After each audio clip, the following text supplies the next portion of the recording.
It is something with a broken heart. It's just emotion taking us.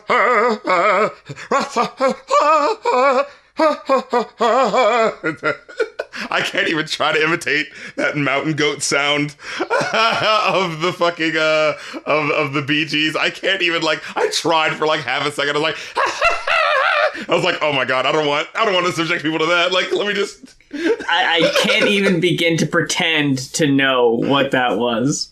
Emotion. It was a little emotion for the Going Off podcast, because in the words of a broken heart, it's just emotion taking us over. Because we're doing the Carly Rae Jepsen. Yes. You like that? You like that? Dick hurts. Well, what have you been up to? I just put out, released the Royal Jelly song. Yeah. For your listening pleasure. It's now available on all streaming services. So, get what Act Like You Wanted. I think it's pretty fun. It's a freaking rock rap tinged, flipped up magnum opus, fun, sexy time. I think it's pretty cool. Very cool. So has Changeline has also released a new single outside of the album since we had her on the show, called I'll Make You Jump, and it's on all streaming platforms, as well as the music video that she teased while we were recording and said it was going to be up later that day.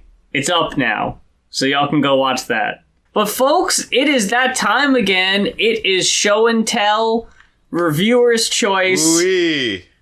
And I feel like it's funny. This one is like the 5th or 6th one we've done, or maybe even just the 4th, honestly. I don't remember.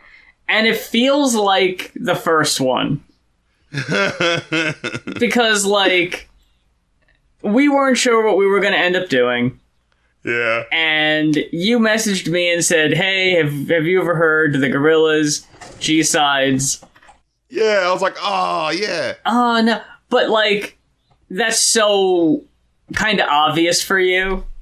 Right, because you've mentioned the G-Sides from time to time over the years, and it's just never really come up as far as a review. So it just kind of made sense. And for me, you messaged me about a week ago, and were like, hey, reviewer's choice, what do you want to do? And I said, I don't know. And about half a week goes by, and you go, hey, I'm gonna do a live stream tomorrow listening to stuff, so I kind of need to know what your thing is. And executive dysfunction kicked in so fucking bad, because I can never pick. There are so many albums that I've wanted to suggest, but I can just never think of them in the moment. So it was seriously okay, well, he needs an answer right the fuck now? Okay, fine, it's Carly Rae Jepsen emotion. It was just you want the emotion? I'll give you the emotion. Here you go. This is an album that I've mentioned on the show, and we've never talked about, but it's this album is so ingrained in my DNA, and Gorillaz is so ingrained in your DNA, that this just feels like a natural episode for us. Yeah, and it's because I feel like I remember hearing you mentioning Carly Rae Jepsen, but that next album, she kind of kicks it up a notch, don't sleep on her just because she's the Call Me Baby girl, hey now, and I was I've always been sitting here okay, we'll see, and we certainly will a little later this evening, but I feel like it would probably be more expedient to get to the shorter album first. So you want to start with Gorillaz G-Sides and get that one out of the way because it's a little shorter. Yeah, but there's still a little bit to say about it. But of course, yeah. Plenty. So how did this album hit you going into it? I gotta know. What you got to say? I really gotta know. I gotta tell you, the last time I listened to a full-length Gorillaz album, it was for the podcast. So that would be the Humans. Yeah. I don't really. The Now. Did we get to the Now? I don't think we listened to that. I don't think we listened to that. We didn't listen to Time Machine or whatever that was called. Yeah, we didn't do the Time Machine session, and then there's the latest one that has a really big hit single off of it that I actually with fucking like. Cracker Island and everything. Running. Yeah. And I really liked Cracker Island too, and then I was just so bored by like so much of the rest of it, unfortunately. We're back, all the way back, to the B-sides from the debut album, and some remixes kind of thrown in. Yeah, this is kind of like the first albums come out, and to me, it always kind of felt like they were doing they said they were going to do 3 albums, and well, they kind of did the little EP before, and then they did the full Gorillaz album, and this is kind of like the, leftovers afterwards from that first album, so this could technically be the EP, this is kind of before they kind of kept going, and, Gorillaz is kind of those, will there be a next album? We don't know, you know what I mean, sort of thing. Yeah. So I remember early on kind of being trying to grab at everything you can as a kid who fucking loved Gorillaz. I remember going onto the fucking website, the Gorillaz was the first, oh my god, how is no one else taking advantage of the multimedia thing that we can do? Of right. Hey, you have your own website and then you can have mini video games and you can unlock music videos and cool extra stuff and extra music and it's just I remember being why isn't there more of this when I was a kid? Yeah, Gorillaz was a world to get lost in, man. It was fucking awesome back in the day. I didn't really know what to expect because, they are just kind of I don't want to say throwaways, but it's the extras. Mm-hmm. But I enjoyed it, honestly. Okay, I'm gonna ask you as a fan. 1, 2, D3, how do you feel about that? So, the album is very much a bit of a wave and then crest and then wave and then crest sort of deal when it comes to quality. And honestly, that's always what I've kind of loved about Gorillaz, is you don't know what to expect. What the fuck is coming from track to track. It's different artists. You don't know what the flavor's going to be. So when you get to the last 2 tracks, Hip Albatross and 1, 2, D3, those really are the... did you think that this Gorillaz album really wasn't going to take off and you were just here's just some bluesies, I was just going to do it if you want to use them, I don't know, I'm coming up with the 2D character, should the characters be in the songs, I don't know, here's a song about getting a piano chord dictionary, I don't know what the fuck, we're just kind of having fun right now, and Hip Albatross is another track where it's this is weird, but I actually kind of like it a little bit more because it's playing more around with using samples and shit like that. So it's right. That one's actually a bit more atmospheric, though it's still kind of on the weaker end because it's still kind of weird and formless and doesn't really go anywhere, after a while. So are you a fan of that one, or is that just kind of a cut it off before that point?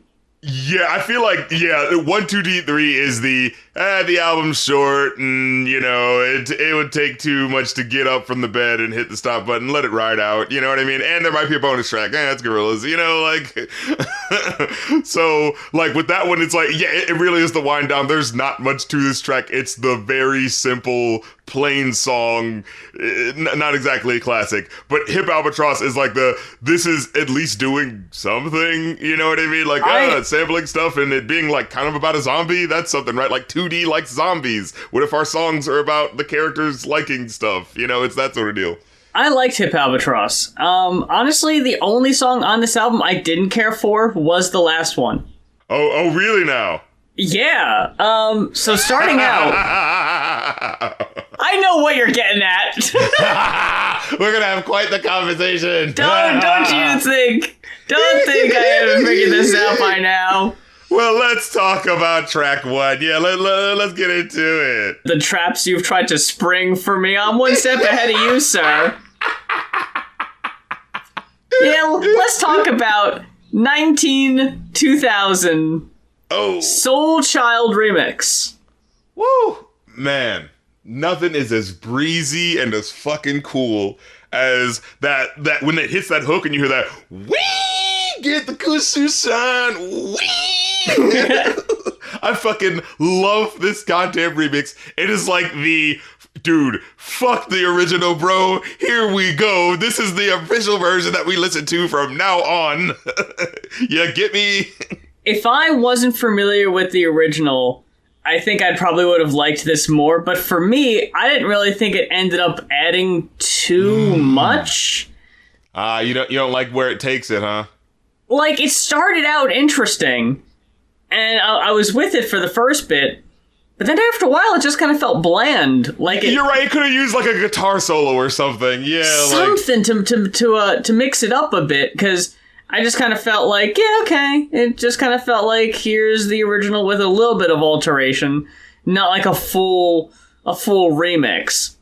For that, we gotta wait a bit. But first, well, I just want to bring up real quick because there is also another album that came out around this time called Like a Come Home with the monkey on the cover.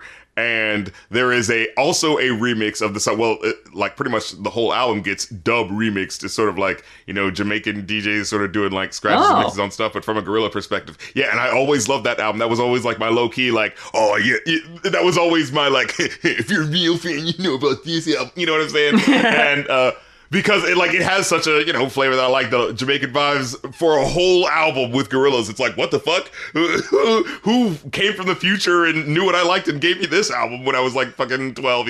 Yeah, that's super cheat code. Yeah. So there's another remix of 19-2000, and it's really slow. It's like the beginning of the album, and you hear like what sounds like a UFO coming down. It's like the world is spinning too fast, but let Nike shoot. But there's like this really funky trumpet that goes on the background, and like lots of echo and sort of stuff like that, So it's like give about groove. So for me, I'm hearing the original. It's like the world is spinning too fast, I hear that one, and then hearing the slow down. I'm like, okay. We get real like crazy. Okay, we're getting real slow. And then I get to the G-Size album and it's like, oh shit, we fucking turned it up. So like, as the Gorillaz listener, like in real time, I'm like, oh shit, here we go again. What else does the Gorillaz have in store for me in terms of just 19-2000 remixes alone? Right. I thought it was an okay way to open the album. I probably would have started with something a little bit bolder, but I think it's fine to start with something at least familiar.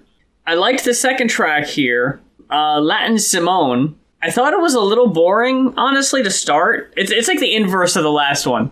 I thought it was kind of boring to start until I started hearing a sample that sounded very much like the Clint Eastwood riff.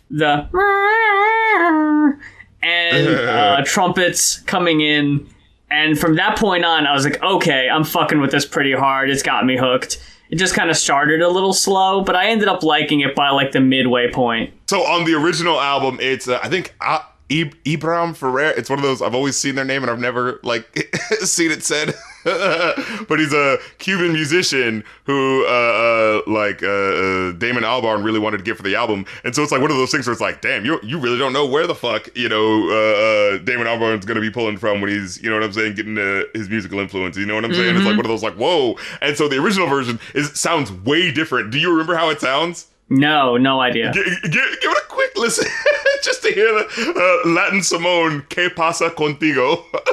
Just a couple seconds, because what's funny is about it is it's this very different delivery singing the lyrics, and so it's kind of interesting as like a Gorillaz fan hearing this version with Damon Albarn's particular timbre to it. You know what I mean? Okay, hold on one second. Yeah, give it a quick listen. I do remember it now. Okay.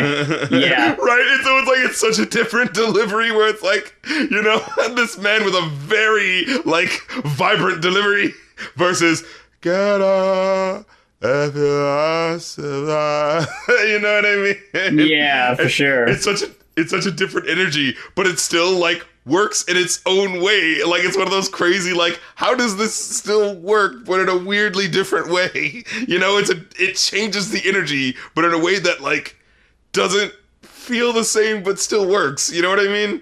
You know what's kind of fucked? I was just looking on their Spotify, pulling up that album. Under the mainline album section, yeah, you have D-sides and D-side special edition, both of them. You gotta scroll all the way down to the very bottom of the page for G-sides. Why are they trying to hide it? Yeah. Why are they so ashamed? It's think under compilations. Wouldn't D-sides be in compilations too? I don't know. I don't understand. I guess it's like there's enough songs on D-sides where they're like, well, that's basically an album, and G-sides, what is that? That's barely 30 minutes. I don't know. It's probably like a compilation. It looks like there's remixes on there. It's probably just like Holy shit! I didn't realize D-sides was 2 hours. Yeah, it's a double album. Hell. Okay, yeah, maybe they thought the length difference, but it's still over 30 minutes. I still think though, like, per musical enjoyment and like legitimate original music that is like good enough to deserve to be an album, I would honestly vote for G-sides to be the more legitimate album, since it is like, you know, it is 9 tracks. It is enough to like feel like an album. Like, I mean, fucking what? You know, there were, I don't know, Beatles albums and Temptations albums that were like 9 tracks long. You know what I mean? Like, and way shorter, you know? Yeah, exactly. So, you know, I feel like, hey, this still counts, but like the D-sides feels so much like just bloated leftovers. You know what I mean? It definitely looks bloated, yeah. Like, this at least has a couple of original songs that you legitimately can't get on any other albums. You know, it's not just a compilation. Like, I feel like because you see, remix of a couple of songs, it initially comes off like, these are just gonna be like that, Like I Come Home album that I told you about, where it's like, just remixing a bunch of songs from the original album. But it's actually not. There's a couple of original joints that were supposed to be on the album that just didn't make it and are now like, you know, count as original songs on this album now, you know? Yeah. Now, here, if I had to guess, is where you're trying to stump me. Is where you put that... Oh, Muse caught wise. That hole in the forest ground that I was supposed to fall in. And RC, I'm one step ahead of you, because guess what? I liked it better than the Soul Child's remix. God damn it all! I didn't know you were gonna go there with it. You gotta wake up a little bit earlier than that, sir. You forgot that I'm all about vibe. Oh, yes, indeed. And this track, my dude, is dripping with vibe. Oh, my goodness. Look. Oh, no doubt. Now, to business, gentlemen. I will say that one part, there's like one part in there that's a bit repetitive. It's a bit of a labyrinth to get through before we get to the rest. But yeah, if you sit through that part, you're rewarded, in my opinion. Because I think it fucking slaps after that. But yeah, I dug it a good bit, actually. It's one of my higher rated cuts on the album, if I'm being honest. It really does feel like if you're at a Gorillaz like party, like, and this feels like such a like a, you know, deep nerd thing, but like I feel like, you know, in my mythos of what Gorillaz is, if I ever went to England and, you know, where it's perpetually rainy and whatever, and there's gonna be some sort of club there, and it's gonna be like only, you know, Gorillaz fans allowed, and you gotta know all the deep cuts, you know what I'm saying? It's like, and they go like, how long is, you know, 2000 Wise Guys House of Wisdom remix, you know what I'm saying? And like, and then if you go in, that song is of course in the middle playing right before the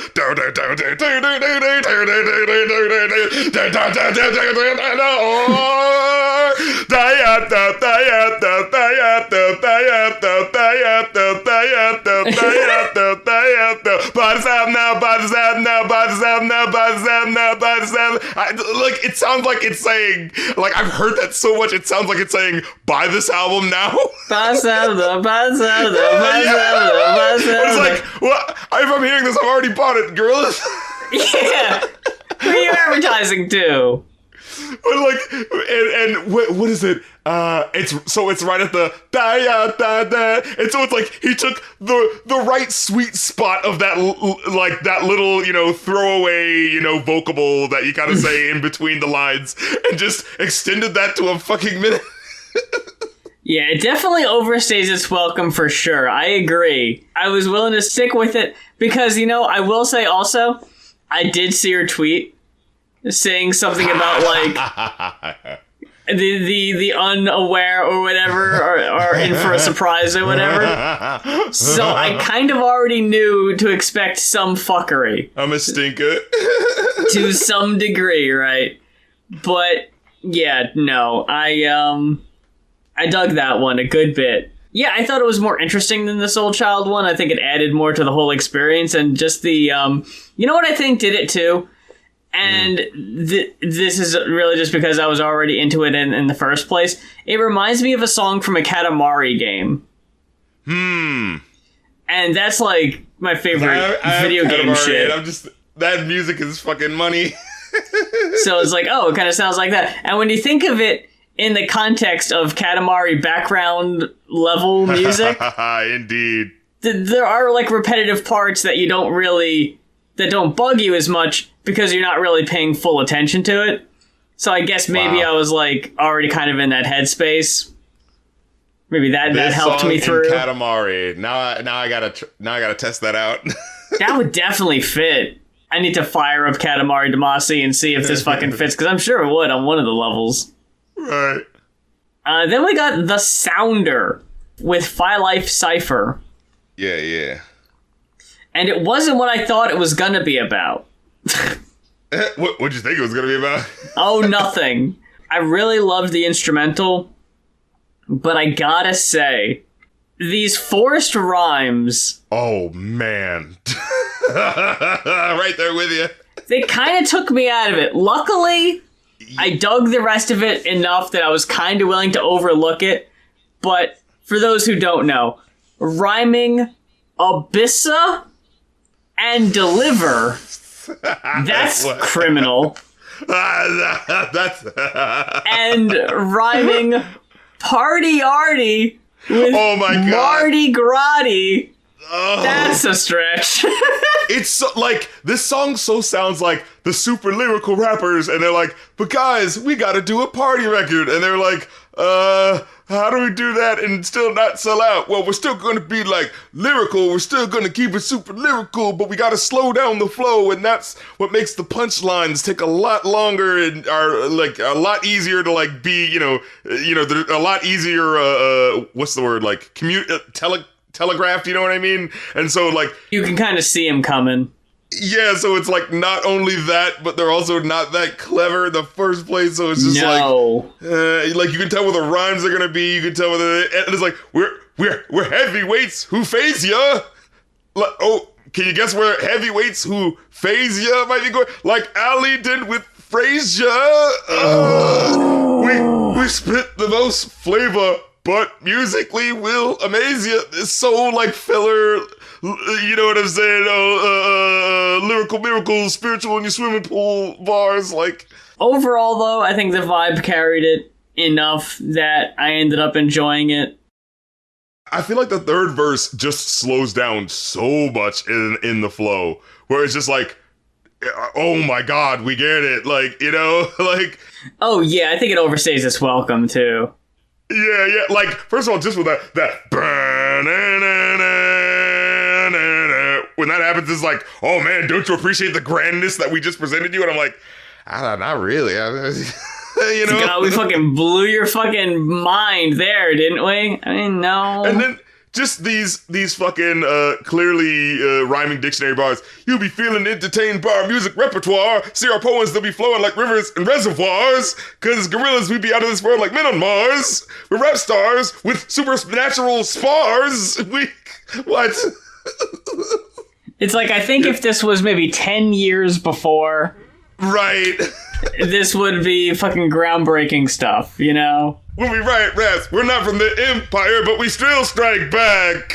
That was one that got a groan from me. Oh, it got a groan from the song, too. It knew. Like, you can see the song's head, like, its mighty head just, like, moving down, just like, into its hands. Then we get Faust. Yeah. And how'd you feel about this one? I really liked the beat on this one. I enjoyed this track, too. It is another fun, like, slow, not slow, but just like, down tempo, just like contemplative joint. And, she says, like halfway through they do that thing that like Noodle and 2D were kind of doing for a while, where they kind of like voice over each other in a way where you can't really tell who's singing after a while. You know what I mean? Like, they do that on 19-2000, I feel like. They do that on Dare. Have you ever noticed that, where it just feels like halfway through, it's like, that kind of sounds like the more, like, dry timbre of Damon's voice, but then halfway through, it's like, oh, wait, no, that feels a little bit more splashy, like, a Japanese woman's voice. You know what I mean? Like, then we get your boy again on Clint Eastwood, but I ended up liking this track a good bit more, for sure. Yes, this is where we're off to the fucking races. Yeah, this one was a vast improvement over the Sounder. And it's one of those things where it's like, oh, that one must have been like draft 1, huh? Yeah.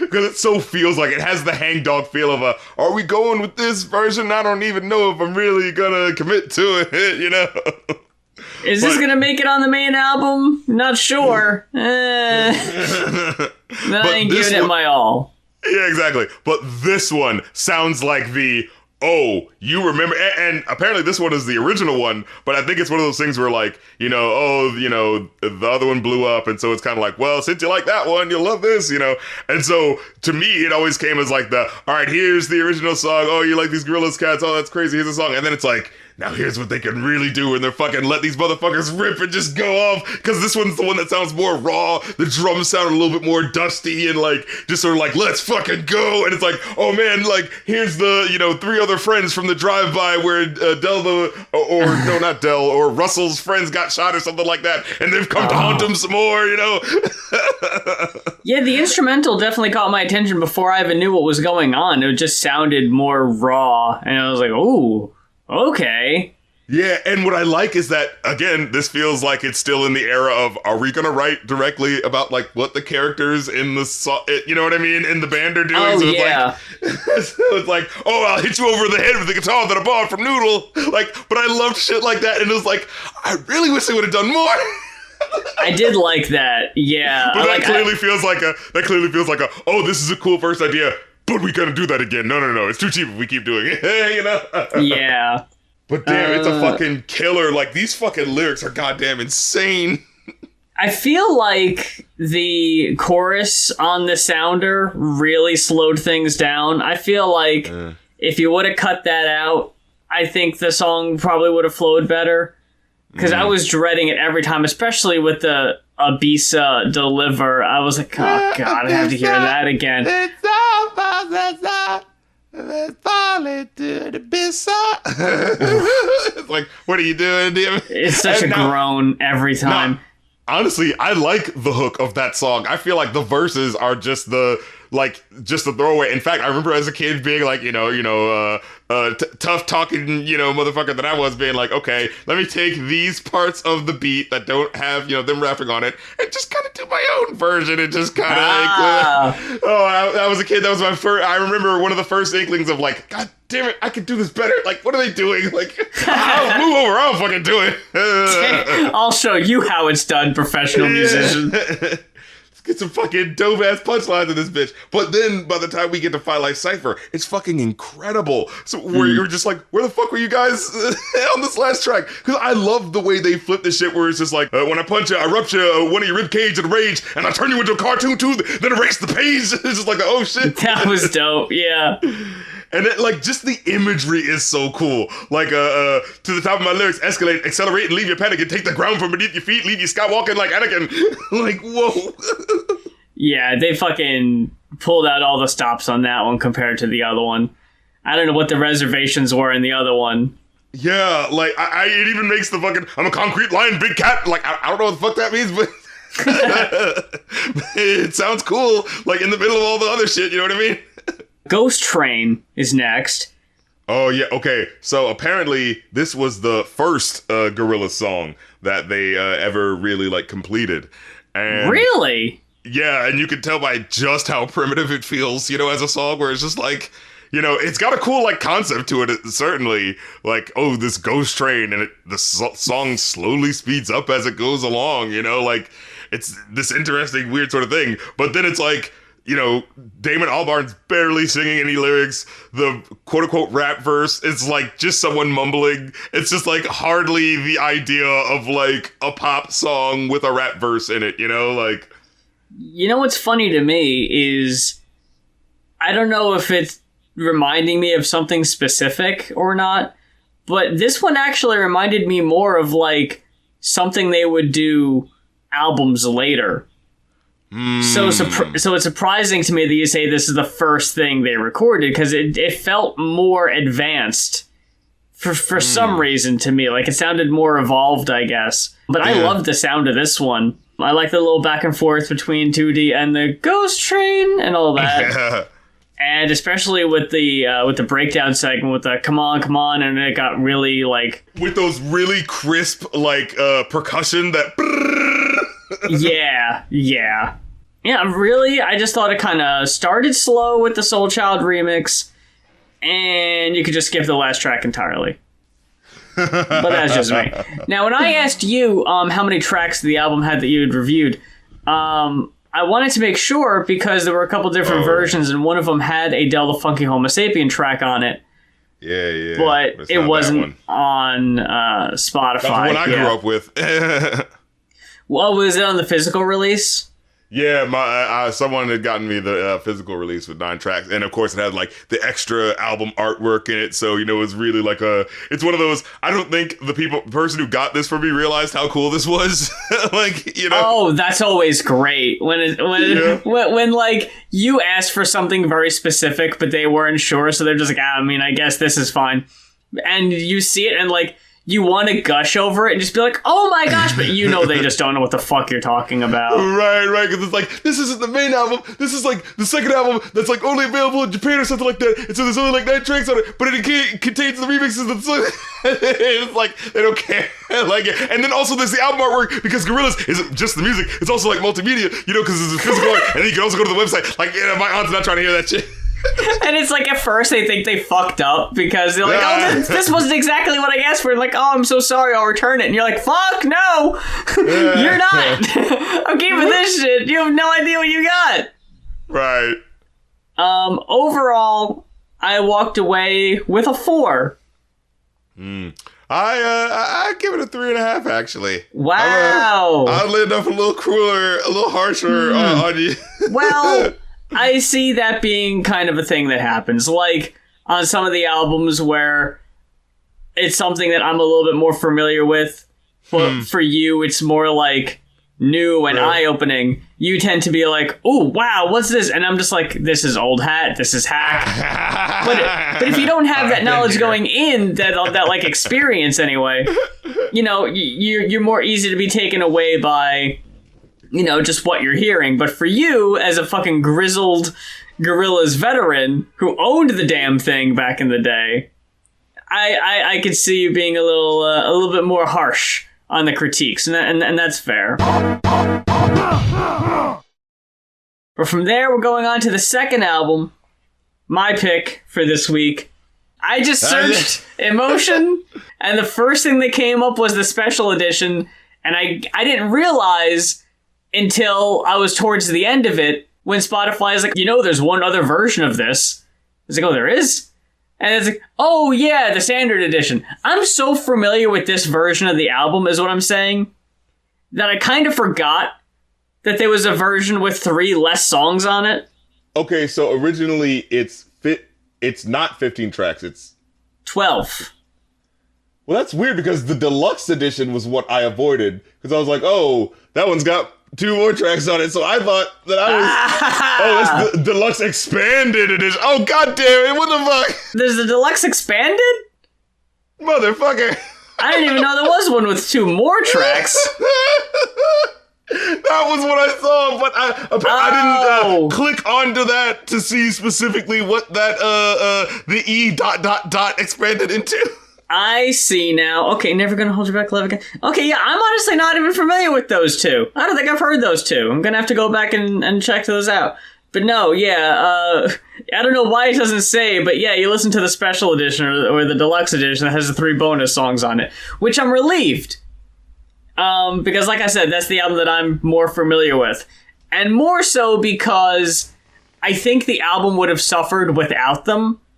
Because there are some songs on the main edition of the album that I would cut for sure and replace with some of the bonus cuts. I'm going to throw it over to you first, RC. How did this album hit you? So for me, no,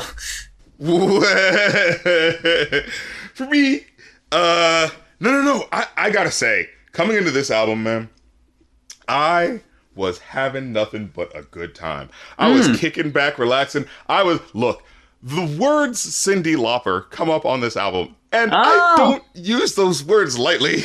When I'm like, someone's giving me those vibes, you know what I'm saying? So, like, going into this album, I was like, okay, here, you know what I said? You know, I'm like, oh, here's the girl who did the Call Me Maybe song. Here's the hole in the bucket girl. Okay, what's she gonna do? You know, she gonna do some cute shit. Okay, let's see. And then, okay. Yeah, right, precisely. I'm in there with the okay look, you know. But then I was like, you know, I'm still ready to be surprised because some fun pop shit is some fun pop shit, right? But I was just thinking it was just gonna be some fun pop shit. Man, oh man, can I tell you, I was like the Maxell guy by the end of this album. Like, I was like, whoa, okay. like, oh man, by track 2, I was like, you got it. You know, so yeah, the first 2 tracks were just like the 80s throwback energy was just like killing me. And then I didn't like, I really like you, but okay. There was a little bit of yo-yoing that happened where it was just like hey, the thing that I'm trying to do is hit these really simple pop hooks that are like, you know, gonna hit the, you know, hit the gut of the American, you know, soul and like get you to really understand the emotion and, you know, get you to buy these goddamn records. We're trying to enter this shit into the motherfucking pop canon. I get what you're doing. I feel you. But then sometimes it'll just be a little too simple, and it's like, okay, like, I know what this song's gonna be. I really like, all right. Like, you know you couldn't write that out in the fucking song. You know you could put that fucking parentheses in there. Parentheses, really, parentheses, like you, the new song. No one would take that fucking seriously. You know what I mean? So don't make that the fucking hook. I will say, though, I think it's very strange. It's obviously trying to play off the kind of preconceived notion about Rae Jepsen that you got from Call Me Maybe, where she's cutesy and innocent, so we got to make this like cutesy love song. Have you seen the music video? Oh no, I haven't. They got Tom motherfucking Hanks to lip sync the whole goddamn song throughout the video. Whoa, what? I wasn't expecting that. Why does that happen? I don't know exactly. The video is fucking weird. He's just going throughout his day, and he's lip syncing this song throughout this whole day, kind of getting into it. And then by the end, he meets up with Rae Jepsen, and they have a big old dance sequence together. I feel like I remember seeing this happen on like a, you know, some sort of Sergio Chili pop song rehab thing or whatever the hell. Because this feels like something that somebody brought up on some sort of Best Week Ever or some sort of shit. But it doesn't feel far back enough for that to be the case, you know? Like, yeah, no. Best Week Ever was like 2007. Yeah, it's like, what the fuck? When did I hear about this? Did fucking Todd talk about it or something? I don't know, but it's just like, it's so dumb. This is so mid-2010s, like, just a celebrity in a video singing the lyrics of the song when he's like older. Like, man, you know what it is? Like, but here's the thing. We already did this type of thing. You know, it's not like this isn't its own sort of trope, right? We did the Weapon of Choice video with Christopher Walken, you know what I'm saying? But that's a fucking classic, you know. The Leonard Nimoy video of the lazy song, you know, that actually elevated that song, you know, some would say. Are you seriously gonna put that above this one? Although he doesn't actually like lip sync the lyrics. I don't think though. Right? Oh, he just kind of walks on stage. I just hate that song, I guess. Yeah, no, I do hate that song, but it was one of those things where like, no, that like to me that gave like a little bit of something to it. You know how sometimes a music video can just like add it's a this is America effect, you know, where it's like, I can get a new meaning from that now because pissed off Leonard Nimoy doesn't give a shit, you know, not fucking Bruno Mars, millionaire, doesn't have any real problems, you know what I'm saying? He's, you know what I mean? I really, really, really, really, really, really don't like I Really Like You. It's just too simplistic, and it's one of those so simplistic I can like almost see through you writing, you know, your pen putting down to, okay, I gotta come up with something that's really simplistic that'll be a fucking hit. Oh, I know, I really, really, really, you know what I mean? It's just like, come on, try a little harder than that, you know? I have a hard time believing that just the vibe of the song itself wasn't enough. The simplicity of the chorus was really that much that it dragged the whole song down. Here's my thing. There are other songs on here where there's a simple hook that just hits right in the moment, hits right in that center thing where it's like, you can't fucking deny it. With this, it feels like come on. This is the cheesy love song that we're going to be looking back in 30 years, right? And and then looking like, that was what they were writing back then, you know, not thinking about the fact that they're going to have corny love songs at that moment too, right? Like, you know, like that just gave me that feeling, you know? And also, like, I felt like the verses didn't really have that's what I wrote down too. It was like, it was a real letdown, first of all, from the well done writing of the last two tracks. So it felt like something where it was kind of like hey, what's going on here? And in one of those ways where it was like, when it got to the verses, I was like, okay, you've either got to really encapsulate this feeling unequivocally, where it's just like, oh, that's that feeling of like that first emotion, you know, or you got to have some sort of fun spin underneath with the verses of where, you know, the emotion is going. And there's later songs where I feel like she does that beautifully. And on this track, it just feels like it's oh, I saw you at the bus stop and I really liked you. And I'm just going to harp on that for a minute. And it's like, okay, you know, like it doesn't feel like it really twists the emotion in a way that heightens things. You know what I'm saying? That makes it worthy of being and that's why it's this simple, because it's doing so much to, you know what I'm saying, make you feel it, you know? Right. Yeah, like, what was the verse? Who gave you eyes like that? Said you could keep them? I don't know how to act or if I should be leaving. I'm running out of time, going out of my mind. I need to tell you something. And like, by that point, it felt like, I really don't feel like I've gotten enough lyrics to really feel like I believe this, you know what I mean? To believe the simplicity and the purity of this emotion. That was how I was feeling, you know? Something, again, it's kind of like the Taylor Swift Me situation, you know what I'm talking about? Where the music video had that moment, was it counting is fun or spelling is fun? Oh, God, yeah. There's a moment in the Carly Rae Jepsen I Really Like You video that's not on the record. And I'm glad it's not, because... no, what happened? You have that part where it goes, you know, I need to tell you something. I need to and then it kind of like breaks down for a second before the and the chorus comes back again. Which I don't know how you can deny the power of that. But anyway. No, it's a fun moment. Her and Tom Hanks are sitting across from each other, and Tom Hanks is singing the lyrics to Carly Rae Jepsen because they're filming the video. Within the video, it's kind of meta. And he says, I need to tell you something. And then he just goes, I'm pregnant. Okay. Just kidding. I don't know why that was in there. Well, I mean, I get that being like the music video. Oh, we just did a pop. You know, we've Tom Hanks probably in the moment was like, guys, I got a hilarious gag for this video, you know? No, but I mean, he's lip syncing that too. Like, they recorded it. Oh, what? She sings the words like, I'm pregnant? Like it's spoken.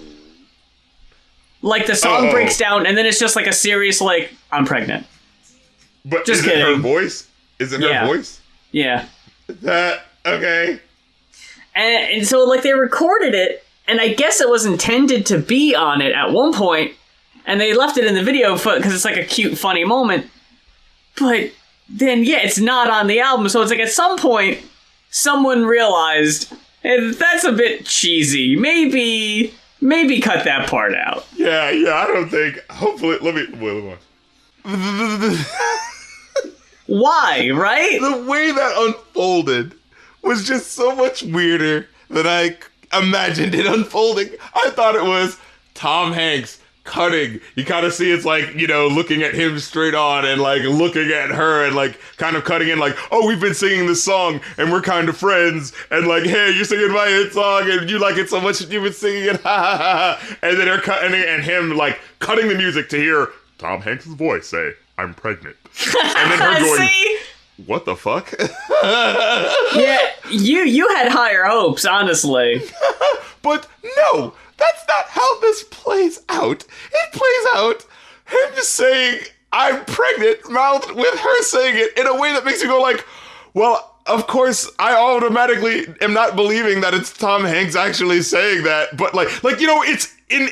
You know how, like, even in the joke moment, like, make me believe the moment of Tom Hanks saying to someone, I'm pregnant, instead of, like, him being overdubbed by what is clearly Carly Rae Jepsen said. You know, it just, like, it undercuts any sort of joke of, like, oh, maybe he's confiding to her for a second, I'm pregnant, and then it's like, oh, what the fuck? Oh, but then even that, it's like they just had no idea how to play this moment where it's like, okay, guys, well, I'm gonna sing I'm pregnant, where it's like in the original song where it's like I'm doing it, but I don't know why I think that would be funny, but we'll make it work in the video, okay? It'll be hilarious, because we're gonna have Tom Hanks say it, it's gonna be great. And then they saw it in the test, you know, edits, and they were like, this isn't, I don't think this works, but we already shot it now, and, you know, it's just the way her reaction is just like, okay, like it's just such a, I don't know how to act, but I just said the okay. It's just...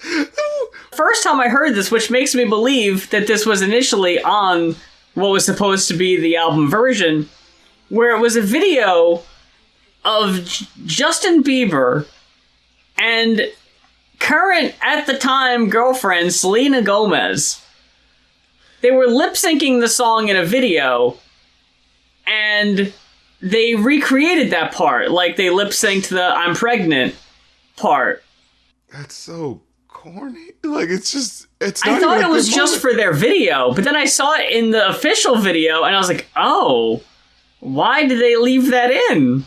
It feels like a meme this moment at a time in the early 2010s where they didn't know how to make a meme. Like, you know, like how the, you know, professional Hollywood people are like, oh, we'll just lean into a really awkward moment. That awkward moment. That was a whole, like, subgenre of Hollywood comedy for a while, you know? Like, oh, for sure. So, yeah, it's just this sort of, like, what the fuck is the joke supposed to be? Because it's like, I'll also say it mainly doesn't make sense because it's two people that aren't in a relationship saying it, Tom Hanks and Carly Rae Jepsen, so already... I was about to get to, where it was like, wait, am I supposed to believe they're in, like, a... Because that's what I was thinking at first, like, Tom Hanks saying to Carly Rae Jepsen, like, this is already a, you know, Harmony Korine weird-ass movie moment of, like, Tom Hanks turns to Carly Rae Jepsen, young 20-something pop singer, and says, I'm pregnant, in a way that seems to imply that it is her baby. Like, that's what I'm hearing when I hear this scene described to me. Tom Hanks, lip-syncing Carly Rae Jepsen's song, turns to Carly Rae Jepsen and says, in her voice, It's a madhouse. This is a being John Malkovich moment. This is like, the fuck's happening? I'm sorry. I hate to use the AI fucking cliche thing, but this feels like what an AI thing would write. Like, this is what a meme is, right? This is what a joke is, right? Like, this is what a joke is, right?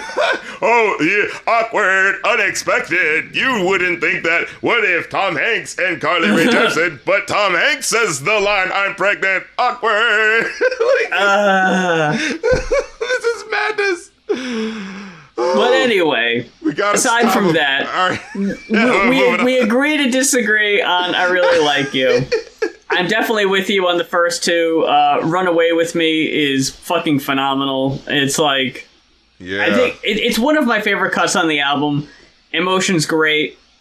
For me, Give Me Love is the first point on the album where it kind of takes a little bit of a dip.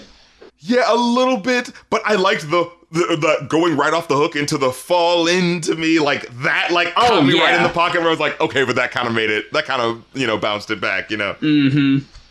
But yeah, I definitely get it feeling like a step down from the first two tracks. But honestly, I feel like we get right back on the saddle with All That. See, I thought All That is a little kind of meh too, honestly. Oh, no! Aside from the instrumental, because the instrumental fucking kills it. That loud-ass twanging bass is, fucking here for that shit. It's just ethereal. overall, I think just when like this isn't a song I revisit on the album when I'm like, this isn't one of the songs I have saved in a playlist kind of thing, you know? That's fascinating. Remember we were talking earlier about the, you've been through this album, so don't mind that old song. It's no big whoop. And I'm like, what are you talking about? It's all glittery and shit. Like, yeah, I guess it is just like I have my favorites, I have my preferences, you know? Yeah. But when I was listening to it, I was like, it was zooming me into like, I was like, oh my God. It was so, choice and money that the fucking song's called All That. Because I just felt like, I just flashed back to like, I'm in the 90s and, we're about to have I'm coming over for your Teen Nick special slumber party that I feel like I was the only person you invited to, but I'm not going to think too much about it. I'll just try to be cool when I show up. And she's like, oh, wow, everyone else flaked. Oh, bunch of flakes, am I right? Well, how about we get that popcorn started because it's the early 2000s and Devo isn't really a thing yet, so we have to get it started like right now so we don't miss anything, I don't miss that shit, but, I'm just saying, the song really flashed me back to that fucking moment. Because it just so, like, put me in that mood, like, with just, like, where it was going musically and with the lyricism and stuff like that. Like, I don't know, man, I was feeling it. What do you make of the next track? You're talking about Boy Problems? Yeah. Favorite fucking cut of the whole goddamn album. There we go. We're back on board. Holy shit. I love Boy Problem so goddamn much. You get what I mean when I say Cyndi Lauper energy heavy. Not only... Look, the girls just want to have fun. And again, I assume you haven't seen the video. No, I have not. There is seriously a part in the video that looks... Tom Hanks in it? No. Is Cyndi Lauper in it? You're ruining the song, Tom Hanks. Is Captain Lou Albano in it playing her dad? The whole thing is like Carly on the phone with the girls telling her, hey, you gotta leave this guy. And it's exactly like the part in the Girls Just Want to Have Fun music video where she's calling up her friends. Oh, man. So there is that connection. It. They definitely thought that too, because they made that connection. I don't think I realized the pressure of following up Call Me Maybe until I went to a particular session where I sat down with one of the writers who'd done a lot of the Cyndi Lauper albums, who I'm a massive fan of. But yeah, this is what I'm talking about, like you said earlier, the fucking 80s throwback vibes of Boy Problems, Run Away With Me, oh man, Emotion. Oh my fucking God, I'm 100% here for the 80s throwback kind of, pastel color splatter. Yeah, little digital glittery sort of After Effect thing on it. Man, when Taylor Swift did it in that one track, that's kind of, I feel like recently has become a hit, hasn't it? Cruel Summer?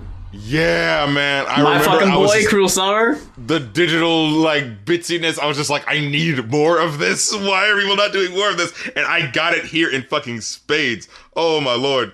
When I first told you, how about Emotion? When you tweeted it out, you included the picture of Emotion B-sides. I just thought it looked fucking fresh. I was like, oh, yeah, that looks cool. I thought you just said, it's G-sides and it's B-sides. And then you made that connection. I didn't even fucking think. There's one song called First Time that seriously starts with the sound of a tape cassette, like, playing the song and rewinding, so already it's kind of throwback. And that has a little bit of, like, throwback sound on it. It's got that, like, I don't even know what that exactly is. It's like a keyboard sound.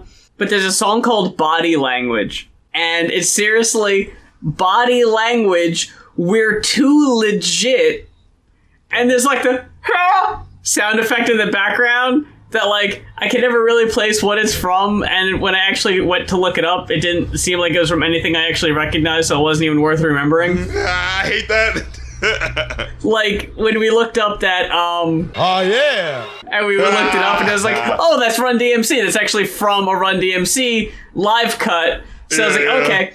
But then just like that's in the Carly Rae Jepsen song, it's like, oh, no one's gonna know what that is. It's not even worth bringing up. Yeah! But yeah, if you want more 80s throwback vibes, I mean, even if you just look at the fucking cover of it with the neon colors, the Emotion B-side, it has all that stuff on there. Which is what annoys me about Carly Rae Jepsen albums and the special editions is what they decide to include on the standard issue and then what is released later. Because, like, I'm listening to Emotion B-sides, and I'm like, holy shit, there are songs on here that absolutely would have been natural fits on the initial album. And she does that for the last 2 albums, where they come out with a secondary, supplementary album of like, oh, here's other songs that didn't quite make it. And it's like, there's songs on the album that aren't even this good. Like, you could have replaced them. Songs like LA Hallucinations, which I'm not a huge fan of. It's, I thought it was good for what it was trying to do. I thought it was at least like, it's a story, and as the album was going on, I was actually kind of like enjoying how it felt like there was a little bit of a mini story unfolding, so I was like, oh, I feel like, oh, now that we've got like a song that's not just a strict love story, this is kind of like playing into how like, oh, and this is a bit how my career is going out, where I'm like, oh, I came out to LA with you, and I thought we were gonna, stay together, but the glitz and the glamour is kind of filling that with me, and we were kind of losing track, and maybe if we got back together, we could, it's that sort of, we got to tie it back in a pop song thing, right? Like, maybe if we could see through it, I love kidding, I thought it sold the emotion well enough for me, But definitely not one of the best tracks. But I thought it did a good enough for what the topic is trying to do, I think the fucking BuzzFeed Buzzes and TMZ Crows part. That's what they said, yeah. When I was just like, oh no. Because I was like, it was that point where I was like, okay,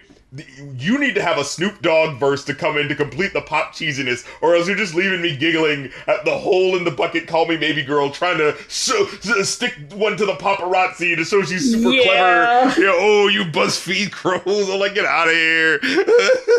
And Rae Jepsen isn't one to have features. Like, on the album with Call Me Maybe on it, there's a fucking song I skip every goddamn time that features Justin Bieber just because they were, like, good friends and everything. Right. And I think he promoted her song first. Yeah. That was kind of what got it popping at first, right? Yeah. Yeah, like, he used his publicity because she was on, the Canadian X Factor or American Idol equivalent. Yeah. And she got famous there, but Bieber, got her famous in the States and had her open on his, world tour and everything. So that kind of got her a lot of notoriety.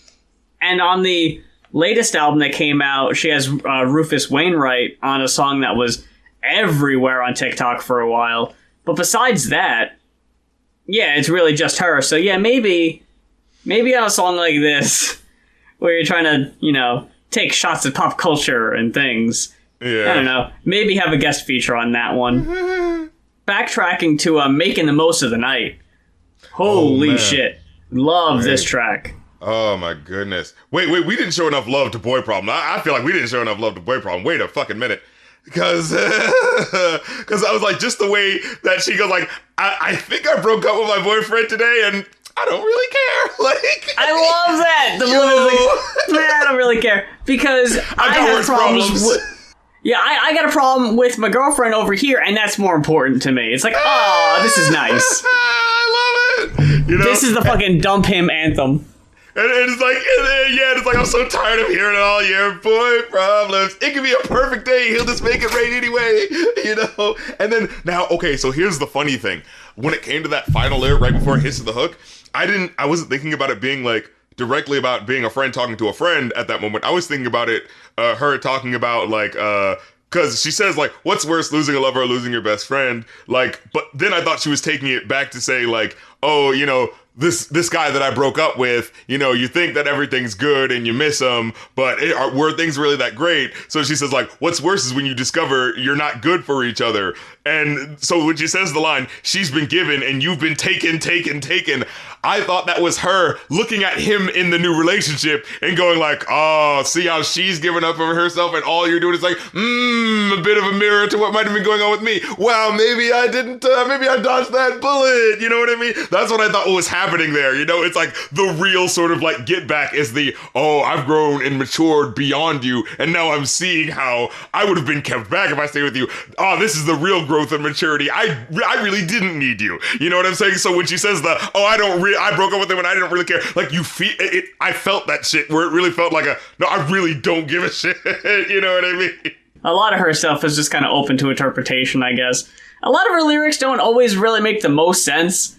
They're written in kind of an awkward way sometimes. Yeah, but I feel sometimes they really do work. Like I've said, there's enough in this run of songs where I feel I'm hearing like a bit of a story take place. Like from all day, I'm hearing like, okay, I was with the guy and he was great, and then I get boy problems like, oh wait, maybe things weren't as great as I thought they were. Then making the most of the night, to me, that felt like the friend. Okay, all right, we've calmed you down. You're over the guy. Let's really make the most of the night and fucking hang out on the town, paint the town red. That's what I was thinking. Like, this was the me, because he says, I'm gonna hijack you, like, I'm gonna take you out of this bullshit, I know you had a rough time, but here I come to hijack you. Oh my god, that fucking... Heard I had a rough time. Oh man. And then the breakdown later where the music kind of like drops out. And when they're doing that part. Just the making the most of the night just hits so hard, just that part alone. But then, matching all the other stuff. But yeah, and then the imagery of like, here I come now, baby, I'm speeding all these red lights. You know what I mean? It's like, hell yeah. Your Type, I think, is a fire song too. So then this was, it feeling like some time has passed and, maybe I haven't gotten over it. You know what I'm saying? Yep. Because I had to really, again, this is what I'm talking about, where it's just like, oh, you're actually really making me feel the complex emotion of what's happening right now, where I'm like, oh yeah, I bet she acts so like when you hear the hook is one of those things where like, I thought what was happening was this, but then there's a little bit of detail where you go like, wait, let me listen to these verses, because hold on, I think something's a little bit more complex, because at first I thought it was like, when she says, I'm not the type of girl you call more than a friend, I thought that was her like, being like, oh, I'm just fun, fancy free, I'm not trying to get tied down, but no, it was her going like, oh no, I see what you think of me. I'm just the girl that you toss aside. Oh, okay. Like that was what was going on. I was like, ooh, like I hit a little, you know what I'm saying? Cut a little deeper when you got to that one lyric where she says, and if you ever think of me, I bet I'm just a flicker in your head, just like a goddamn. Yeah. Ugh. The song she does of like being wronged and just like feeling out, like Taylor's kind of known for those. But something about the way Carly delivers them, you feel so fucking bad. Like, oh, come on, dude. What's your fucking problem? What did she do to you? Yeah, you're just like pointing at her from afar, like, look at her. What did she do? With her she bangs. Feels so bad.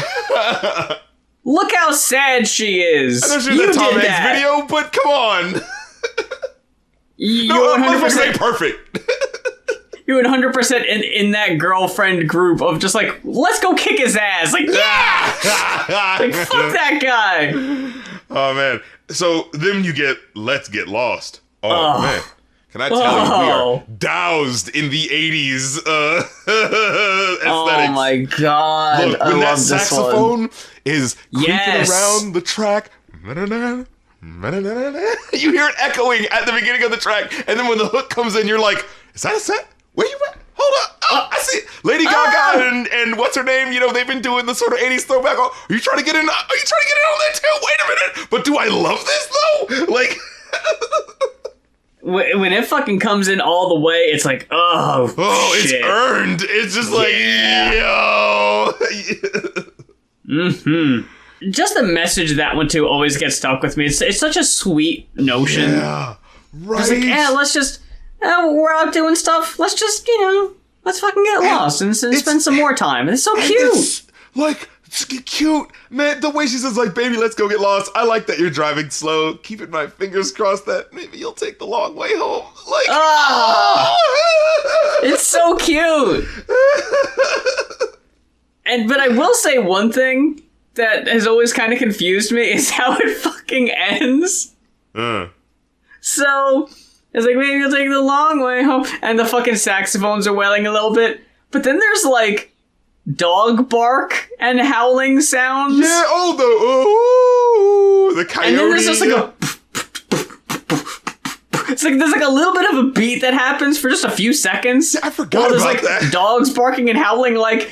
Did they get lost and they seriously, like, don't know where they are now? Like, the end of the music video is they're like, so lost in each other's eyes. There's no beauty and all that shit. And then they, like, finally turn to, like, he's got to, like, put his eyes back on the road. And he just sees, like, they're in the middle of, like, the desert at night. And it's like, yeah! The fucking phones are dead. Like, oh, no. And then the video just like, pans back and it just shows their car just like sort of like slowly moving back and then doing a bit of a K-turn and turning around. I think about that scene in Pee-wee's Big Adventure where he's in the middle of the woods, but like all the lights are out, and he puts on his high beam glasses. Then we got LA hallucinations, which I was kind of lukewarm on. Speaking of lukewarm, Warm Blood. What? Okay. Also, not a huge fan of this one. So when this one happened, I was like, what is this imagery you're trying to make me think about? Okay, here's the thing. She half sold me on it. When she sings the song, when she gets to that second half of the hook, where she kind of does she kind of leans into it, like right before when she's singing, like the line is like, the warm blood, so I was like, okay, you're almost making me want to get bit by a vampire, but I'm still kind of going like, wait, why is this song called Warm Blood? I don't think I would enjoy my blood being warm. That feels weird. Yeah. Like, I'm almost there. Like, you're almost making, and then what's so funny is that I then saw like, made with a member of the Vampire Weekend. And I was like, I'm literally halfway listening to the song. I was just like, wow. My joke literally was going to be, what melodramatic, awkwardly written early 2000s pop punk emo outfit helped her write this? And like, I would have been like, Fall Out Boy, but no, too obvious. And that would have been like, something involving, Vampire Weekend, those guys. And and it's like, God fucking damn it. My third choice would have been Cute Is What We Aim For. But see, I fucking really like Vampire Weekend. So I was like a little like, yeah, it's just kind of okay. Like, it's not my favorite. I don't think it's the worst cut. But yeah, it's definitely like, between that and When I Needed You, like, I think they're both okay. But I think the album definitely could have ended on a stronger note outside of those. Which is why I'm glad we got the 3 bonus cuts. Now wait a minute. So I'll say, When I Needed You, I actually really liked. I thought it was a interestingly complex way to lay out a pretty complex emotional narrative terrain. Like, the way she says once upon a time, I thought you were a hero. I waited for you all night. I closed my eyes and slept for years. You kissed me like a sunrise. My feet up to my forehead. I felt it like a goodbye. I'm not myself. And then when it gets to the hook, like, sometimes I wish I could change, but not for me, for you. So we could be together forever. But I know that I won't change for you, because where were you when I needed someone? And it was just like, that sort of like, the way it flips is this sort of like, I want to change for you, but wait a minute, what have you done for me lately? Oh, shit. You know what I mean? So it just hits so emotionally strong where it's like, holy fuck, you actually made that work. And then when she does you come to me in dreams at night, like when she does that little bit of a like... Oh, yeah. Look, it was delivered in just the right hokey way where it's like the intonation like has that fun 80s feel where it's like, the 80s person speaking over the beat, but it doesn't undersell the campiness and the emotionality of what's happening. Like, it hits that balancing act so perfectly in this weird way for me that I was like, how the fuck did you do that? Because it actually feels like someone from the 80s just came out on a track in 2015 and actually delivered that line, in a way that feels like, I felt like I was watching a movie from the 80s and an actor actually really embodied a character from the 80s where it's like, oh shit, am I actually watching a movie from the 80s or is this a movie about characters playing people in the 80s, you know what I mean? Where you have to have that moment of like, wait, is, what's that movie? Grease? Is that movie set in the 50s or is it's actually set in the 70s, right? Like, you know what I mean? You have to have that moment. So were the bonus tracks Blackheart, I Didn't Just Come to Dance, and Favorite Color? Yeah. Okay. 1 out of 3 ain't bad. No fucking way. Really? Look. Which one? So Blackheart wasn't bad. It just, to that, up to this point, I was like, this is a good melody, definitely not fronting on that, but like, up to this point, from what I've heard, this just kind of feels like a half-finished Prince song, and I couldn't shake that the whole time. Yeah, it's like, it sounds nice, but the Under the Blossom Tree, it just felt like she was like, are you just trying to allude to like, the way he would write a song, because this was the song that felt the most like, what are you talking about? Which is like, I don't care about your good intentions. I care more about your bad dreams. You know, I want to love on a new dimension. You know, I'm going to be under the blossom tree. I'm like, oh, okay, are we getting, you know, weird next level dimension? You know, is she really trying to say something? And then, she tries to say something to us in that second verse. You think love is a destination, like a show on your TV. You're a cry to your generation, but don't you cry to me. And I'm like, oh, okay, Janis Joplin, was that, what was the line, what were you trying to say here? Like, I love the fucking attitude in which the lines were delivered, though, is the thing, like, she's being so sassy in this one. Right. But it's one of those things where it's like, it doesn't feel earned up to this point, because I was like, I didn't know this was what we were going for. Like, I thought we were tripping out on, like, acid and shrooms or whatever. Now it's like, hey, you should have learned a lesson, buddy. And I'm like, oh, what? I'm still in the daze. What happened? Like, what? Like, what did you think of the bloopy bleepy instrumental of this one? Again, I liked it well enough. But something felt like it wasn't finished. Like, it just, like, and like I said, the melodies also felt okay, but it's just, like, something about this, like, yeah, I think it was just the writing. If the writing was just a little tighter, I feel like I could have been on board. But it just pulled me out just enough where I was like, what the fuck are you saying? Like, it delivered in that way where it's like, I just said something, didn't I? And it's like, did you? Like, you know? Big, she thought she ate kind of vibe. Yeah, like, you're a cry to your generation? What the fuck does that mean, Carly? No, I'm gonna stop the track. What did that mean? Like, look, Jewel, if you're gonna fucking act like you're saying some shit, okay? Yeah, that's true. But, you know, and it's one of those things where it's like, I totally get it. It's like, yeah, if you know, coat something in enough of the abstract fun nature, like, yeah, you can get away with saying more abstract lines. But that one punched out so much that it felt like it should have meant something, and it just felt weird that it didn't, you know? And then, I didn't come here to dance. Get this out of my face. What? No way! Favorite color was your favorite of the three? Oh my god! Come on. I didn't just come here to dance, if you know what I mean. Turns to the camera. Do you know what I mean? Come on! You are fucking cutting her down so much. Again, I'm pointing back at her. What did she do to deserve this? Look how sad you're making her. No, what to me is... I'm gonna give Rae Jepsen a sword just so she can fight your ass. No, this is her, like, this feels like her trying to hit on someone, and it's just like did you think that was a bar? Like, you know, I didn't just come to dance, if you know what I mean. It's like, yeah, no, 90% of people, when they go to clubs, they don't come there just to dance. Like, were you not aware of that? Like, what are you doing? You know? We're still in the age of Carly trying to shake the girl next door image from the last album. So it's going to take a while before we get Carly actually, like, singing songs about fucking and saying fuck in a song. Like, we're gonna have to wait an album for that, you know? Okay, you know, and isn't that funny? Because, like, I honestly don't want to hear her saying fuck. I don't want to hear... I like this. I love the mature Carly. Well, it's interesting that you say, like, this isn't her mature enough yet, because it's like, that last song that we talked about that had, like, really exposed it, I was like, holy shit, when you brought up that, this is the same age of the person who made this other corny song, I was like, well, shit, maybe she just needs an editor, because maybe, like, just don't show me that hokier side, because you are fooling me into thinking that you are the fucking next goddamn Cyndi Lauper out this bitch with some of these joints. Like, I am not gonna fucking front, because, like, this shit sounds so good that when I hear the other tracks, I'm like, what the hell? Like, you know what I mean? It's not like Cyndi Lauper didn't have her duds, too, though. Oh, you're not wrong. But it's... No one's perfect. Exactly. Motherfuckers ain't perfect. You know, so, yeah, you're right. Oh, come here with your Zooey Deschanel bangs. Oh, I'll give you a nuggie. Okay, you can come back to the party. So are you telling me you do or do not want to watch the video where Carly talks about recording an album and eating weed brownies?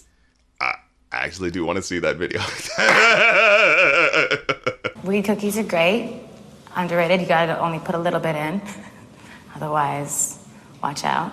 It's been a very fun journey to watch in real time Carly go from the fucking, you know, here's my number, call me maybe, to like seriously being like, yeah, to the song where she's talking about, like, on the bed, on the floor, I want you in my room. It's like, oh my god, holy shit, let's fucking go. And yeah, on the latest album, just being like, I don't want to fuck this up. It's like, oh my god. Like, it feels scandalous. You know but what in it the is? moment, it's just like, holy shit, look at this. Yeah, are we in that emotional spot where I feel like I need to unlock the F word for a pop song? I don't give a damn if they will censor it. You know, let it be so. So it is written, so it shall be done. You know what I mean? Like, she's getting in her CeeLo bag, you know?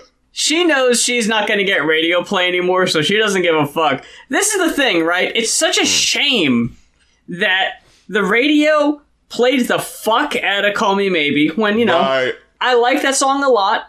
It's fine. Didn't need to hear it as many times as I did. No, and it's not the best song off that album either.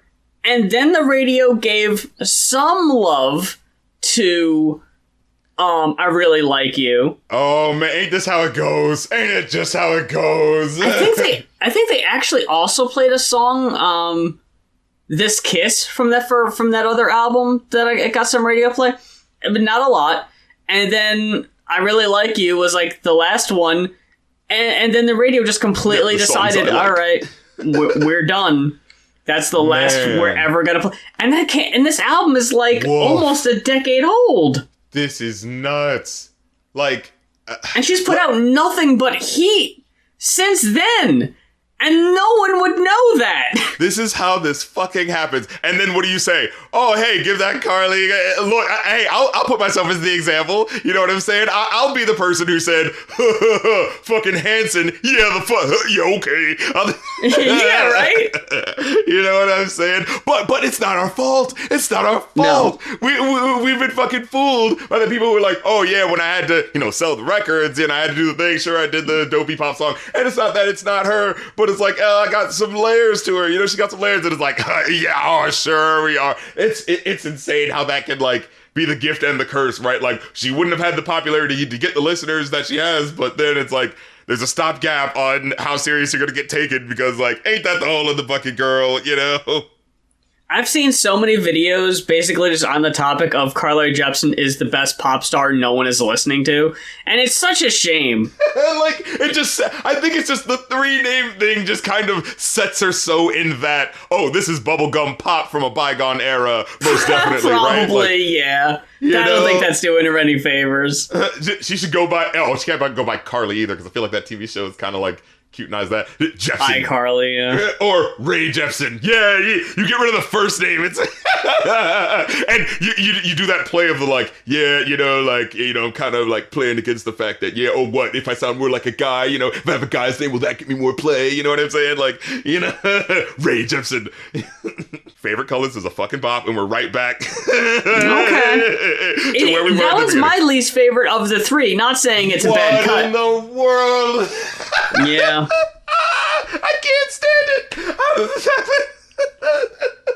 The vibes of Blackheart, the bloopy bleepy, and just the fucking beat on I Didn't Just Come Here to Dance is so fucking fire, and the production on it is so fucking fire that, like, I don't know, Favorite Color just feels like a step down to me. Maybe it's just because I'm not as big of a fan of the laid back, subdued, like, between all that and this one, the, like, ballad Carly I'm not huge on, I guess. I think it's just the production matching the beginning. It felt like really going back to the glittery sort of like, you know, really leaning into the glitch core sound and stuff like that. I thought that was really cool, especially for the topic of like, oh, you're my favorite color. And it's sort of like, we go together like a good blend, like, you know, sort of like alluding to like, oh, am I digitally like mixing into you or something like that. I thought it was really cool. Like I said, like, you know, when you can bring me into the moment musically, that's when I can really be like, I've got no choice to like be like, yo, this is some dope shit. You know what I'm saying? Weren't you a little pissed off though? And be honest, all right? I think we're both adults here. I don't think the audience is gonna feel too bad about this. You just level with me, all right? Weren't you just a little pissed off that she picked the two words you would think when you think about how silly Europeans spell words? And they put them right next to each other with the OU. Favorite color. Right. Oh, Come on. we're going to the favorite color center. Centra. We're going to the Shop. Like, come on. What is this? What's up with that? What did you end up walking away with this album? I give this a 4.5 out of 5. Me too. Yeah. Solid shit for sure. The good more than makes up for the couple of blemishes, and it's one of those things where it's just like man, if it was just like 1 or 2 trim, this would be a glittery 5-star, but like I can't act like that stuff isn't there, but it does not do enough to, take it down. Like it's still a solid bump all the way through, Like, it's one of those things where, like, I could imagine, like, listening to it again and, like, not hitting the skip button for the songs that you don't like as much. You know what I'm saying? It's one of those, like, I don't know. She's earned the goodwill. That sort of deal. As much as I love Carly Rae Jepsen albums, and I love all of them, I don't think she's ever had a perfect one. And it's, like, very few people do, I think, have, like, an absolute no skips.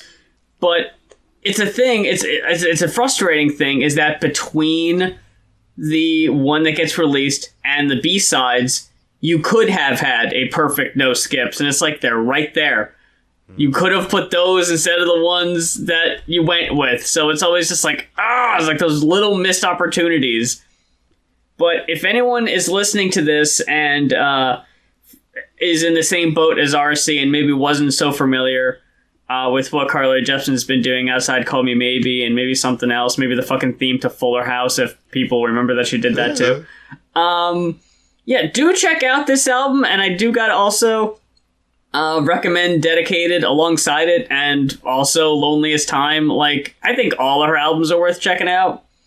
Even if you like I said, you kind of have to listen to 2 albums to make one perfect one. They've only gotten better written, I think, and the production has only gotten, like, as she's maturing, they're not as, like, dance beat poppy anymore, right. But, like, there's more emotion in there, and I think it comes across more as she goes. Like, she puts more of herself and her personality into the songs, and I love seeing that. It comes across and it kind of sets her apart, so.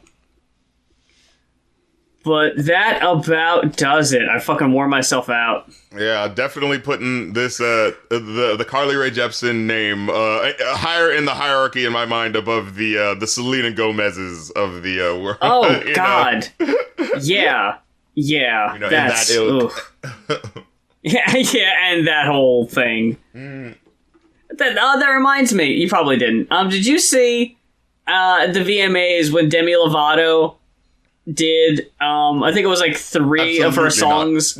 And she released new rock versions of some of her old hits, and they hit way harder now. So she went ahead and did like a mini performance, and she did Cruel for the Summer, but like with like a hard rock backing. I can see that hitting a little harder. What were the other 2 songs? Was that one song? Heart Attack. If I ever did that, I think I'd have a heart attack. Yeah. And I think there was one other one, or she just did that and Cruel for the Summer, and oh no, the other one was Really Don't Care, and I don't really like that one. Or no, Sorry Not Sorry. Oh yeah. I'm sorry, not sorry. God, yeah. That was it's so funny how you can ping pong from being like, whoa, she's got it. She's got a hit joint right here. Maybe she's really got, and then you hear that one, it's like oh my God, you so went on Twitter and you're like, oh, what should I make a song about? What is Black Twitter saying? Like. I almost got it confused with the song Really Don't Care, which was a duet with Cheryl Lloyd. Oh, that's another one. I want you back. Yeah.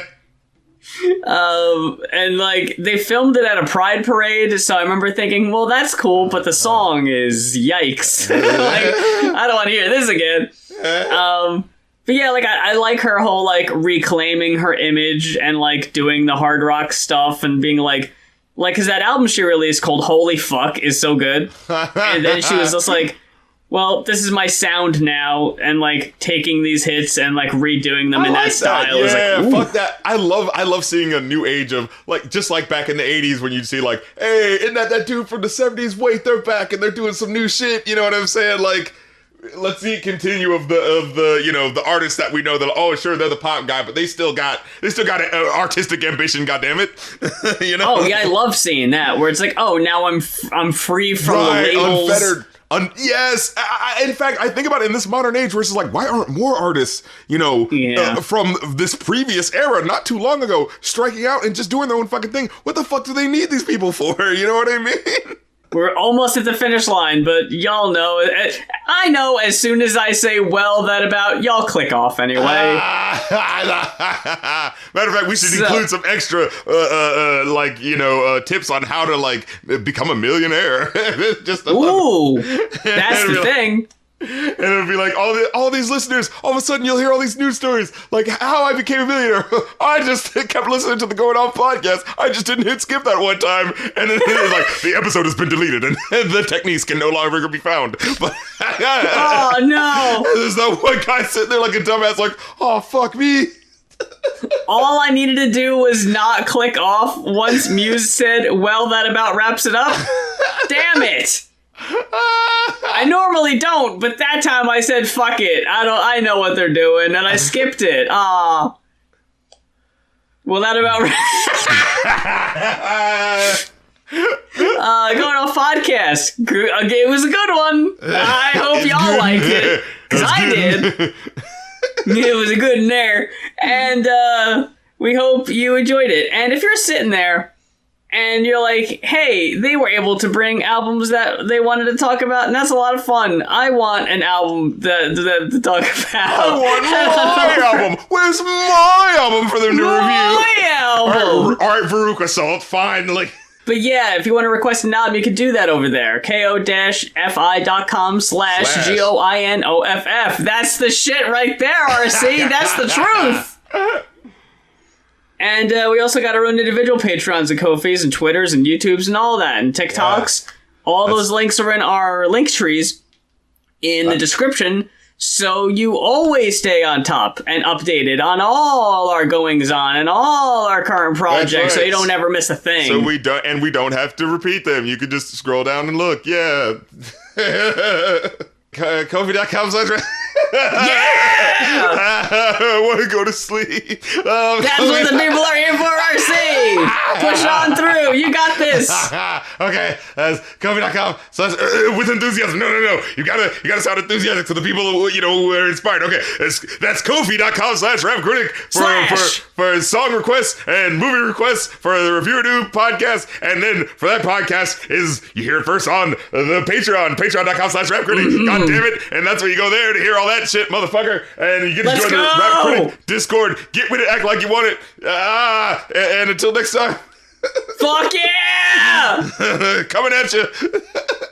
RC and Muse Going Off podcast. RC, hit him with the outro. Oh shit! Get the cool, get the cool shisha, get the cool, get the cool shisha, bodies out now, bodies out now, bodies out now, bodies out now, bodies out now, bodies out now. Oh, God. Fuck yeah!